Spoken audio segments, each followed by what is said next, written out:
Hi dears, welcome to Ashbi Creations. ഇത് നമ്മൾ വളരെ ബ്യൂട്ടിഫുൾ ആയിട്ടുള്ള ഒരു സാരി ഡിസൈനാണ് കേട്ടോ ചെയ്യുന്നത്. അതിന് വേണ്ടിയിട്ട് സിൽക്ക് ത്രെഡ്സാണ് എടുത്തിട്ടുള്ളത്. ഒരു പിങ്ക് ഷെയ്ഡ്, റെഡ് ഷെയ്ഡ്, പിന്നെ അതേപോലെ ഒരു ബ്ലൂ ഷെയ്ഡ്. പിന്നെ നമുക്ക് കുറച്ച് കട്ട് ബീഡ്സുകൾ വേണം. ഇതുപോലെ 10 രൂപയുടെ പാക്കറ്റിൽ കിട്ടുന്ന കട്ട് ബീഡ്സുകളാണ് കേട്ടോ. നല്ല കട്ട് ബീഡ്സുകളാണ് കേട്ടോ ഇതെല്ലാം. പിന്നെ അതാണ് നമുക്കൊരു റെയിൻബോ കളറിലെ ഷുഗർ ബീഡ്സ്, പിന്നെ അതേപോലെ തന്നെ റെയിൻബോ കട്ട് ബീഡ്സ് വേണം. ഒരു ബ്ലാക്ക് ഷെയ്ഡ് വരുന്നിട്ടുള്ളതാണ് കേട്ടോ. പിന്നെ നമുക്കിത് ആ ഒരു ഷുഗർ ബീഡുമായിട്ട് മാച്ചിങ് ആയിട്ടുള്ള ഒരു കട്ട് ബീഡ്സാണ് കേട്ടോ ഇത്. അപ്പോൾ ഞാൻ ദാ ഇവിടെ പാറ്റേണൊക്കെ ഇവിടെ വരച്ച് കൊടുത്തിട്ടുണ്ട്. ദാ ഇതേപോലെ കുറച്ച് കുഞ്ഞു കുഞ്ഞു ഫ്ലവേഴ്സൊക്കെയാണ് വന്നിരിക്കുന്നത്. ഫ്ലവേഴ്സ് താഴേക്ക് കണ്ടോ, കുറച്ച് സ്റ്റെംസ് പോലൊക്കെ വന്നിട്ടുണ്ട്. അപ്പം ഞാൻ ദാ ഇവിടെ ഒരു സാരി ഉടുത്ത ഒരു പെൺകുട്ടിയുടെ പടമൊക്കെ വരച്ചു കൊടുത്തിട്ടുണ്ടോ. ഇത് കണ്ടിട്ട് നിങ്ങളാരും ചിരിക്കരുത് കേട്ടോ. ഞാൻ അങ്ങനെ അത്ര വലിയ ഡ്രോയിങ് ആർട്ടിസ്റ്റ് ഒന്നും അല്ല. ഇത് കാണുമ്പോൾ തന്നെ നിങ്ങൾക്ക് മനസ്സിലാവുന്നുണ്ടായിരിക്കുമല്ലോ. ഞാൻ ജസ്റ്റ് നിങ്ങൾക്കൊന്ന് മനസ്സിലാവാൻ വേണ്ടി വരച്ചതാണ് കേട്ടോ. അപ്പോൾ ദാ ഇതേപോലെയാണ് നമ്മുടെ സാരിയുടെ ഒരു ഡിസൈൻ വരുന്നത്. അപ്പം നമുക്ക് നെക്കും അതേപോലെ തന്നെ സ്ലീവും വന്നിട്ടുണ്ട്. പിന്നെ നമ്മുടെ സാരിയുടെ ബോഡി പാർട്ട്, അതായത് നമ്മുടെ ചെസ്റ്റിൻ്റെ ഭാഗം മുതൽ താഴേക്ക് ആ ഒരു ലെയർ മാത്രമേ നമുക്ക് ഈ ഒരു ഡിസൈൻ വന്നിട്ടുള്ളൂ. പിന്നെ നമുക്കത് എങ്ങനെ ചെയ്യണേ നോക്കാം. ആദ്യം തന്നെ നമുക്ക് ഞാനൊന്ന് വരച്ച് കാണിച്ചു തരാം. ഇതേപോലെ ഞാൻ ജസ്റ്റ് പോയിൻറ്റ്സ് മാത്രമേ ഇടുന്നുള്ളേ. ഞാനിവിടെ ഫ്ലവേഴ്സ് ചെയ്യാനുള്ള റൗണ്ട്സോ കാര്യങ്ങളോ ഒന്നും ഞാനിവിടെ കൊടുക്കുന്നില്ല. അപ്പം നിങ്ങൾക്ക് ഇതുപോലെ ചെയ്താൽ പെട്ടെന്ന് മനസ്സിലാവാൻ വേണ്ടിയാണ് ഞാൻ ഇങ്ങനെ ചെയ്യുന്നത്. ഞാൻ എന്താ ഇവിടെ ഇങ്ങനെ കുറച്ച് കുഞ്ഞു കുഞ്ഞു എന്താ പറയുക ഡോട്ട്സുകൾ കൊടുത്തിട്ടുണ്ട്. പിന്നെ നമുക്ക് ഇതേപോലെ അടുപ്പിച്ചടുപ്പിച്ച് ഏകദേശം അടുപ്പിച്ചടുപ്പിച്ച് നമുക്ക് റിംഗ് നോട്ട് ഫ്ലവർ ആണല്ലോ ചെയ്യുന്നത്. അപ്പം നമുക്ക് ആ റിംഗ് നോട്ട് ഫ്ലവർ ചെയ്യാൻ നിൽക്കാൻ പറ്റിയ ഒരു സ്പേസ് കൊടുത്തുകൊണ്ട് നമുക്ക് ഇതേപോലെ ഡോട്ട്സ് ഇട്ട് കൊടുക്കാം. എന്നിട്ട് പിന്നെ താഴേക്ക് വരുന്തോറും ആ താഴേക്ക് വന്നിട്ടുള്ള ഫ്ലവേഴ്സിൻ്റെ ഇടയിൽ കൂടി ഒരു 8 സ്റ്റെമ്മോളം നമുക്ക് ഒരു 7 സ്റ്റെമ്മോ 8 സ്റ്റെമ്മോ നമുക്കിങ്ങനെ താഴേക്ക് വരച്ച് കൊടുക്കാം. മനസ്സിലായോ? ഇനി അതിനകത്ത് കുഞ്ഞു കുഞ്ഞു പോയിൻറ്റ്സ് ഇട്ട് കൊടുത്തിട്ടുണ്ട്. അവിടെയൊക്കെ നമുക്ക് ബീഡ്സ് സ്പ്രെഡിങ് വരാൻ വേണ്ടിയാണ്. അപ്പോൾ ഇങ്ങനെയാണ് നമ്മുടെ ഈ ഒരു പാറ്റേൺ വരുന്നത്. പിന്നെ ഇതാണ് സാരിയുടെ ഒരു ബോർഡർ ഭാഗം കേട്ടോ. നമ്മൾ ഉടുക്കുന്ന ആ ഒരു നമ്മുടെ ചെസ്റ്റിൻ്റെ മുകളിൽ നിൽക്കത്തക്ക ഭാഗം, അതിൻ്റെ തൊട്ട് താഴെയാണ് ഈ ഒരു ഫ്ലവർ ഡിസൈൻസ് വരുന്നത്. മനസ്സിലായല്ലോ? അപ്പം നമുക്കിനി ആദ്യം തന്നെ ഞാനിപ്പോൾ ഡോട്ട്സ് കൊടുത്തിട്ടുള്ള ഭാഗം ഉണ്ടല്ലോ, അവിടെ എല്ലാം ഞാനൊരു ഗോൾഡൻ ഷുഗർ ബീഡ്സ് ഒന്ന് ഫിക്സ് ചെയ്ത് കൊടുക്കുക കേട്ടോ. അതിനാണ് ഞാൻ ആദ്യമേ പോയിൻറ്റ്സ് ഇട്ട് കൊടുത്തത്. മനസ്സിലായോ? നമ്മൾ ആദ്യമേ റൗണ്ട്സ് ഇട്ട് കൊടുക്കേണ്ട. നമുക്കിനി ചെയ്യേണ്ടത് ഈ ഒരു ബീഡ്സിൻ്റെ ചുറ്റിനുമാണ് നമ്മൾ പെറ്റൽസ് ചെയ്ത് കൊടുക്കുന്നത്. അപ്പോൾ നമുക്ക് അത്രയുള്ള ഫ്ലവേഴ്സ് മതി. അല്ലെങ്കിൽ നമ്മൾ റൗണ്ട്സ് കൊടുക്കുകയാണെന്നുണ്ടെങ്കിൽ ഉണ്ടല്ലോ, നമ്മൾ അത്രയും തന്നെ പെറ്റൽസ് ചെയ്യേണ്ടി വരും. അപ്പോൾ അതൊന്ന് ഒഴിവാക്കാനാണ് നമ്മൾ ഈ ഒരു ബീഡ്സ് ആദ്യം ഒന്ന് ഫിക്സ് ചെയ്ത് കൊടുക്കുന്നത്. മനസ്സിലായോ? ഇപ്പം ഞാൻ ഈ ഒരു ബീഡ്സുകളൊക്കെ ഒന്ന് ഫില്ല് ചെയ്ത് കൊടുത്തിട്ടുണ്ട്. ഇനി ഞാൻ ഓരോ ബീഡ്സിൻ്റെയും ചുറ്റിനും റിംഗ് നോട്ട് സ്റ്റിച്ച് ചെയ്ത് കൊടുക്കുകയാണ്. അപ്പോൾ ഇത് സിൽക്ക് ത്രെഡാണ്. സിൽക്ക് ത്രെഡ് ഞാൻ 8 സ്ട്രാൻഡ്സിലാണ് എടുത്തിട്ടുള്ളത്. അതേപോലെ റിംഗ് നോട്ട് ചെയ്യാനായിട്ട് 2 ടൈംസ് നമ്മൾ നീഡിലിൽ ഒന്ന് റൊട്ടേറ്റ് ചെയ്ത് കൊടുക്കുന്നുണ്ട് ത്രെഡ്. അതിനുശേഷം പതിയെ താഴേക്ക് വലിക്കുകയാണ് ചെയ്തിട്ടുള്ളത്. ഇതിന് മുമ്പ് ഞാൻ റിംഗ് നോട്ടിൻ്റെയൊക്കെ ട്യൂട്ടോറിയൽ നമ്മുടെ ഈ ഒരു ചാനലിൽ അപ്ലോഡ് ചെയ്തിട്ടുണ്ട്. അപ്പോൾ അറിയാൻ വയ്യാത്തവരൊന്ന് പോയി ജസ്റ്റ് ഒന്ന് കണ്ടു നോക്കുക കേട്ടോ. അപ്പോൾ സ്ലോ ആയിട്ടാണ് കാണിച്ചിട്ടുള്ളത്. അപ്പം നിങ്ങൾക്കത് ബിഗിനേഴ്സിന് യൂസ്ഫുൾ ആയിട്ടുള്ള വീഡിയോസാണ്. ഒരുപാട് വീഡിയോസ് ഇട്ടിട്ടുണ്ട് ബിഗിനേഴ്സിന് പറ്റിയിട്ടുള്ളത്. അപ്പോൾ ജസ്റ്റ് കാണാത്തവരൊക്കെ ഒന്ന് പോയി ഒന്ന് കണ്ടു നോക്കി ഒന്ന് പഠിക്കുക കേട്ടോ. അപ്പോൾ റിംഗ് നോട്ട് എങ്ങനെയാണ് എടുക്കുന്നതെന്നുള്ള വീഡിയോസും ഒക്കെ ഞാൻ അപ്ലോഡ് ചെയ്തിട്ടുണ്ട്. അപ്പോൾ ഞാൻ ഈ ഒരു റിംഗ് നോട്ട് നമ്മൾ ചെയ്ത് കൊടുത്തല്ലോ, ഒരു 4 പെറ്റൽസ് നമുക്ക് ഈ ഒരു ബീഡ്സിന് ചുറ്റും വരണം. അത്രേ വന്നാൽ മതി.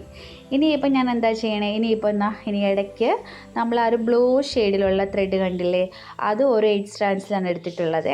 അതും നമ്മൾ ഇതേപോലെ ഒരു 4 പെറ്റൽസ് ചുറ്റിനും ഒന്ന് ചെയ്ത് കൊടുക്കാം. കണ്ടോ? അപ്പോൾ നല്ല ബ്യൂട്ടിഫുൾ ആയിട്ടില്ലേ നമുക്ക് ആ റെഡും ബ്ലൂവും കൂടെ ഒക്കെ വന്നപ്പോൾ. ഇനിയിപ്പോൾ നമുക്ക് എന്താ ചെയ്യേണ്ടത്, പിങ്ക് ഷെയ്ഡും കൂടെ ഉള്ളത് ചെയ്ത് കൊടുത്തിട്ടുണ്ട് ഞാനിവിടെ.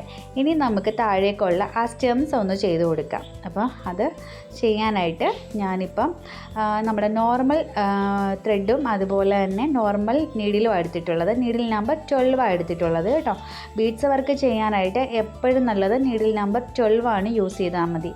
അത് തീരെ തിന്നായിട്ടുള്ള ഒരു നീഡിലാട്ടോ. നമുക്ക് ഏത് ബീഡ്സ് വേണമെങ്കിലും അതിനകത്തൂടി ഇറങ്ങുവേ. അപ്പോൾ അതുകൊണ്ട് അതൊന്ന് ചൂസ് ചെയ്യാനായിട്ട് ശ്രദ്ധിക്കുക. ഇതുപോലെ ഫസ്റ്റ് നമ്മൾ ആദ്യം ഒരു ബീഡ് ചെയ്തു. അതിന് ശേഷം തൊട്ട് മുമ്പിലേക്ക് നീക്കിയിട്ട് ത്രെഡ് എടുത്തു. പിന്നെ ബാക്കിലേക്കാണ് നമ്മൾ ലോക്കിയിട്ട് പോകുന്നത്. ബാക്ക് സ്റ്റിച്ചാണ് ആക്ച്വലി നമ്മളിവിടെ ചെയ്ത് കൊടുക്കുന്നത് കേട്ടോ. അപ്പം നമ്മുടെ ഈ ഒരു ബീഡ്സ് അങ്ങനെ ഫിക്സായിട്ട് തന്നെ അങ്ങ് ഇരുന്നോളും. നമുക്ക് വാഷ് ചെയ്താലൊന്നും നമ്മുടെ ഈ ഒരു ഡിസൈനൊന്നും നമ്മുടെ ഈ ഒരു ബീഡ്സ് ഒന്നും പോവത്തില്ല, അങ്ങനെ തന്നെ ഇരുന്നോളും. അപ്പോൾ ഇതേപോലെ ഓരോ ബീഡ്സായിട്ടും നമുക്കൊന്ന് ചെയ്ത് കൊടുക്കണം. ഭയങ്കര ബ്യൂട്ടിഫുൾ ആയിട്ടുള്ളൊരു ഡിസൈനാണ് കേട്ടോ ഇത്. പിന്നെ എന്താ പറയുക, ബ്ലാക്കിലൊക്കെ ആയപ്പോൾ നല്ല ഭംഗിയുണ്ട് കാണാനായിട്ട്. നമ്മൾ ഫുള്ള് ചെയ്ത് വന്നു കഴിഞ്ഞപ്പോൾ നല്ല രസമുണ്ടായിരുന്നു കാണാനായിട്ട്. അപ്പോൾ ഇതേപോലെ ഓരോ ബീഡ്സായിട്ടും നമുക്കൊന്ന് ചെയ്ത് ഫില്ല് ചെയ്തെടുക്കാം. ഒരിക്കലും 2, 3, 4 ബീഡ്സ് വെച്ച് നിങ്ങൾ ചെയ്യരുതെന്ന് പറഞ്ഞു കഴിഞ്ഞാൽ നമുക്കത് ലോക്കിട്ട് കൊടുത്താൽ പോലും നമ്മൾ വാഷ് ചെയ്യുന്ന സമയത്ത് അത് ലൂസായിട്ട് വരാനുള്ള ചാൻസ് ഉണ്ടാവും. ഇങ്ങനെ ചെയ്ത് കഴിഞ്ഞാൽ ആ ഒരു പ്രശ്നം ഒഴിവാക്കാം. ഇപ്പം ഞാൻ അവിടെ എല്ലാം ഞാൻ ഫില്ല് ചെയ്ത് കൊടുത്തിട്ടുണ്ട്. ഇനിയിപ്പോൾ എന്താ നമ്മൾ ചെയ്യുക, അതിനകത്ത് ഞാൻ കണ്ടോ കുറച്ച് ഡോട്ട്സ് ഇട്ട് കൊടുത്തിട്ടുണ്ടായിരുന്നു. ആദ്യമേ നമ്മൾ വരയ്ക്കുന്നതിന് മുമ്പ് വരച്ചപ്പോൾ തന്നെ ഞാൻ ചെയ്ത് കൊടുത്തിട്ടുണ്ടായിരുന്നു. ഇനിയിപ്പം നമുക്ക് അവിടെയൊക്കെ ഒന്ന് നമ്മുടെ ഈ ഒരു ബീഡ്സുകൾ, ഞാൻ ആദ്യം കാണിച്ച ബീഡ്സുകളൊക്കെ ഇല്ലേ, ആ ഒരു കട്ട് ബീഡ്സുകളൊക്കെ ഒന്ന് ഫില്ല് ചെയ്ത് കൊടുക്കുകയാണ്. അവിടെ ഇവിടെയൊക്കെ ആയിട്ട് സ്പ്രെഡ് ചെയ്ത പോലെ മതി, അടുപ്പിച്ചടുപ്പിച്ച് കൊടുക്കണ്ട. നമ്മൾ ജസ്റ്റ് സ്പ്രെഡ് ചെയ്ത പോലെ അങ്ങ് കൊടുക്കുവാണ് കേട്ടോ. അപ്പോൾ ഇതേപോലെ നമ്മുടെ കട്ട് ബീഡ്സുകളും അതേപോലെ നമ്മളിപ്പോൾ ഈ ഒരു സ്റ്റെം ചെയ്ത ബീഡ്സ് ഉണ്ടല്ലോ, ആ ഒരു ബീഡും അങ്ങനെ മാറ്റി എല്ലാ കളേഴ്സും നമ്മൾ കാണിച്ചിട്ടുള്ള എല്ലാ കളേഴ്സും ഒന്ന് ചെയ്ത് കൊടുക്കാം. ഇനി നിങ്ങൾക്ക് ഈ ഒരു കളർ ത്രെഡ്സ് വേണ്ടാന്നുണ്ടെങ്കിൽ നിങ്ങൾക്ക് ഏത് കളർ ത്രെഡ് വേണമെങ്കിലും യൂസ് ചെയ്യാം കേട്ടോ. എന്തായാലും ബ്ലാക്കിലാവുമ്പോൾ ഭയങ്കര രസമായിരിക്കും കാണാനായിട്ട്. ഇപ്പം ഞാൻ എല്ലാം ഫില്ല് ചെയ്ത് കൊടുത്തിട്ടുണ്ട്. നമ്മളെല്ലാം അകത്തുള്ള ബീഡ്സ് വർക്കുകളെല്ലാം ഞാൻ കംപ്ലീറ്റ് ആക്കിയിട്ടുണ്ട്. അപ്പോൾ ഇങ്ങനെയാണ് നമ്മുടെ ഈ ഒരു സാരിയുടെ ഡിസൈൻ വരുന്നത്.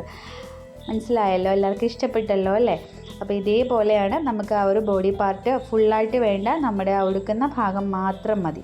ഇനി ഞാൻ ആ സ്ലീവിൻ്റെ എൻഡിങ്ങും അതേപോലെ തന്നെ നമ്മുടെ നെക്കിൻ്റെ ആ ഒരു ഭാഗം ഉണ്ടല്ലോ, നെക്കിൻ്റെ കഴുത്തിൻ്റെ ആ ഒരു ഭാഗം അവിടെ ഉണ്ടല്ലോ വർക്കിംഗ്, അപ്പോൾ അതൊന്നും ഞാൻ കാണിച്ചു തരാം. അപ്പോൾ അത് സ്ലീവിലും നെക്കിലും ഒരേപോലത്തെ വർക്ക് തന്നെയാണ് വന്നേക്കുന്നത്. അപ്പോൾ ഇത് തന്നെ അങ്ങ് ചെയ്ത് കൊടുത്താൽ മതി. ആദ്യം നമ്മൾ ആ ഒരു rainbow cut beads, sugar beads ഒന്ന് ഫില്ല് ചെയ്ത് ഇതേപോലെ ഒന്ന് കൊടുക്കുക കേട്ടോ. അത്യാവശ്യം ഇത്രയും ഗ്യാപ്പിൽ കൊടുത്താൽ മതിയേ. ഒരുപാട് അങ്ങ് അകലത്തിൽ വേണ്ട, ഒരുപാട് അടുത്തും വേണ്ട എന്നുള്ള രീതിയിൽ ചെയ്ത് കൊടുക്കുക കേട്ടോ. അപ്പോൾ ഇതേപോലെ ഓരോ ഷുഗർ ബീഡ്സും നമുക്കിങ്ങനെ ഇതുപോലെ ഒന്ന് ഫിക്സ് ചെയ്ത് കൊടുക്കാം.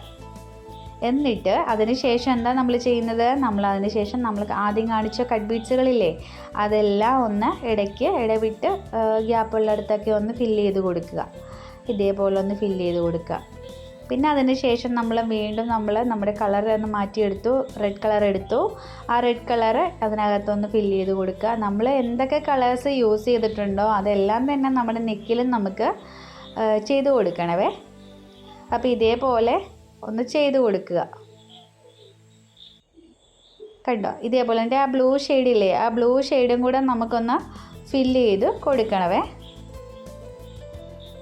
വളരെ എളുപ്പത്തിൽ നമുക്ക് ചെയ്തെടുക്കാൻ പറ്റും. കാരണം ഈ ഒരു പിന്നെ എല്ലാ ബീഡ്സും കൂടെ വന്ന് കഴിയുമ്പോൾ തന്നെ നമുക്ക് നല്ല കളർഫുള്ളായിരിക്കും ബ്ലൗസിൻ്റെ ഒരു ഡിസൈൻ വരുന്നത് കേട്ടോ. പിന്നെ ഈ ഒരു ഷെയ്ഡുള്ള ബീഡ്സുകൾ നമ്മൾ കട്ട് ബീഡ്സ് ആദ്യം നമ്മൾ സ്റ്റെം ചെയ്യാൻ എടുത്തില്ലേ നമ്മുടെ സാരിയിൽ, അത് അടുപ്പിച്ച് ചെയ്യണം. നമ്മൾ ഇത്രയും കളേഴ്സ് ചെയ്ത് കൊടുത്തിട്ട് ഏറ്റവും ഒടുവിൽ വേണം നമ്മുടെ ഈ ഒരു കട്ട് ബീഡ്സ് ചെയ്ത് കൊടുക്കാനായിട്ട്. അത് മാക്സിമം അടുപ്പിച്ച് അത്രയും തിക്കാക്കാമോ അത്രയും തിക്കാക്കി തന്നെ ചെയ്യാൻ ശ്രമിക്കുക. അപ്പം നമുക്ക് നല്ല രസമായിരിക്കും കാണാനായിട്ട്. അപ്പോൾ നല്ലൊരു ഭംഗിയാണ് കേട്ടോ. ഇതേപോലെ അടുപ്പിച്ച് അങ്ങനെ ചെയ്തങ്ങ് കൊടുക്കുക. ബ്യൂട്ടിഫുള്ളായിട്ടുള്ളൊരു സാരി ഡിസൈനാണ് കേട്ടോ. അപ്പോൾ എല്ലാവരും ഒന്ന് ട്രൈ ചെയ്ത് നോക്കണം കേട്ടോ ഈ ഒരു ഡിസൈന്. ഇതേപോലെയാണ് നമുക്ക് വരുന്നത്. ഇതേപോലെ നമ്മുടെ ആ ഒരു ബോഡി പാർട്ടിൽ നെക്കിൻ്റെ അവിടെ നിന്ന് മുതൽ താഴേക്ക് ഒരു പോർഷൻ മാത്രമേ ഉള്ളൂ. പിന്നെ താഴേക്ക് മുന്താണിയിലേക്ക് ജസ്റ്റ് സ്പ്രെഡ് ചെയ്ത പോലെയാണ് ഈ ഒരു ഡിസൈൻ വന്നിട്ടുള്ളത് കേട്ടോ. അപ്പോൾ ഇന്നത്തെ വീഡിയോ നിങ്ങൾക്ക് എല്ലാവർക്കും യൂസ്ഫുള്ളായെന്നും ഇഷ്ടമായെന്നും ഞാൻ കരുതുന്നു. അപ്പോൾ നമ്മുടെ വീഡിയോ പുതുതായിട്ട് കാണുന്നവരുണ്ടെങ്കിൽ മറക്കാതെ ഒന്ന് സബ്സ്ക്രൈബ് ചെയ്തേക്കണേ. സബ്സ്ക്രൈബ് ചെയ്യുമ്പോൾ തൊട്ടടുത്തായിട്ട് ഒരു ബെല്ലൈക്കൺ കൂടി ഉണ്ട്, അതും കൂടെ ഒന്ന് എനേബിൾ ചെയ്തേക്കണേ. വീണ്ടും നല്ല വീഡിയോ ആയിട്ട് കാണാം. Thank you.